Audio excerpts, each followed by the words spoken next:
后来乡亲啊，这个花莲光复乡的水，今仔日慢慢啊退掉，刷落来，要安怎来整理掉绿苍苍的家园？居民是正伤脑筋。讲有真侪徛过一楼，拢是这高的烂土，民众拢是架推为二楼来出入。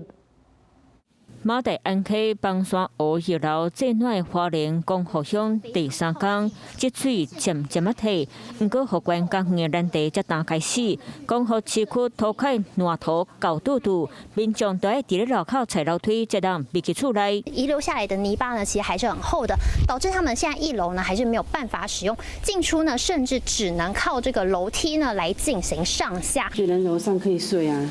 客厅根本都没把厨房都乱得一冰箱什么都倒下来。我们最需要的是水来才可以用啊！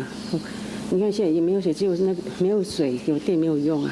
因为天水，民众今日当尽量找下当滴水容器来并当厝内，无人因兜的大门口叫落瓜买动力，家己都要想办法寻一条细条路才当出去。我儿子他们明天会回来啊。他们明天都会回来帮忙。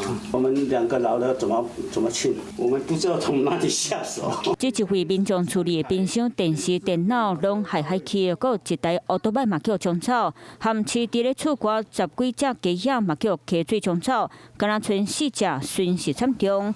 看到光复的民众艰苦过节，真侪热心民众主动来到灾区，为着民众会当好好洗食身躯，国军一群啊出动6组的洗身躯机。已经运到大正国小，会当互5000人洗身躯。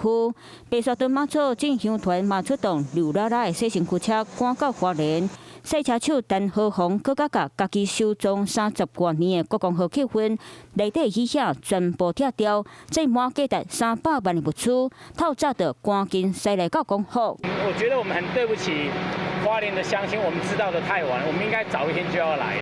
主济嘛，少民众前往到灾区来斗相共清烂土，安那摒扫上需要的水。台水已经调派13台水车，嘛赶紧修理，希望当赶紧恢复光复乡地区的供水。大马乡地势较悬的所在，预计伫咧今仔日暗时12点进前对完成供水。Hello， 我是林仙怡。想要抢先掌握最及时的新闻资讯吗？赶快订阅、按赞、开启小铃铛，锁定华视新闻 YouTube 频道。